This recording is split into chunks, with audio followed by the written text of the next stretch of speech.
আমার রান্নাঘর চ্যানেলের পক্ষ থেকে সবাইকে স্বাগতম। চলে আসলাম আবারও আপনাদের মাঝে আরেকটি রেসিপি শেয়ার করার জন্য। আজকের রেসিপি হলো মুচমুচে পেঁয়াজুর রেসিপি।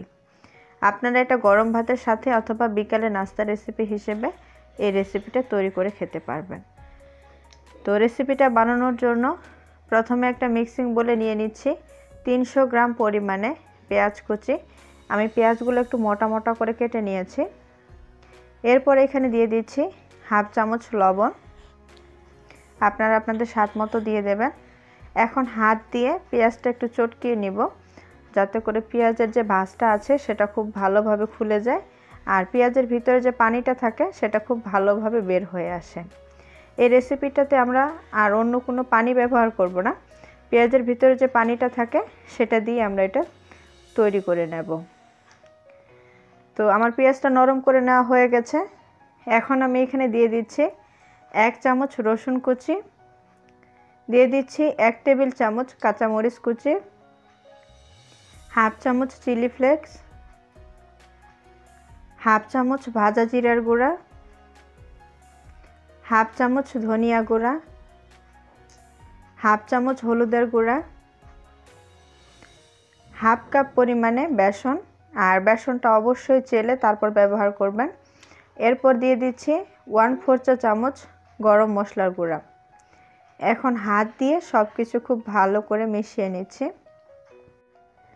আর পেঁয়াজের পাকোড়া বানানোর জন্য অবশ্যই চেষ্টা করবেন বেসনটা একটু কম ব্যবহার করার জন্য।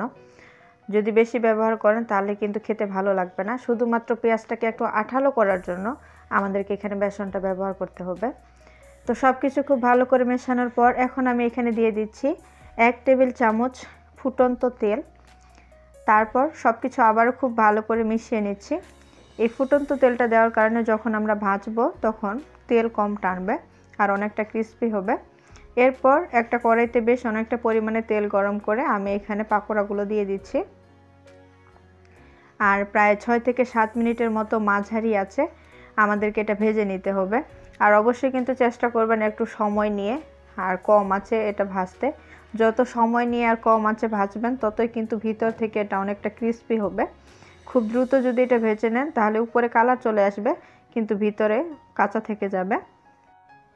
তো যতক্ষণ না পেঁয়াজের কালারটা লালচে হয়ে আসে ততক্ষণ আমি মাঝারি আছে পেঁয়াজগুলো ভেজে নিয়েছি। তো আমার পেঁয়াজগুলো ভাজা হয়ে গেছে। এখন আমি একটা ছাঁকনি দিয়ে পেঁয়াজগুলো তুলে নিচ্ছি। আর খুব বেশি একেবারে গোল্ডেন কালার করতে যাবেন না, এটা যখন নামিয়ে ঠান্ডা করে নিব তখন কিন্তু কালারটা আরেকটু ঘন হয়ে যাবে। তো যতটা আপনি চান তার থেকে আরেকটু আগে নামিয়ে নেবেন, তাহলে কিন্তু কালারটা অনেক সুন্দর হবে, খেতেও ভালো লাগবে। তো তৈরি হয়ে গেল আজকের সুস্বাদু পেঁয়াজুর পাকোড়া।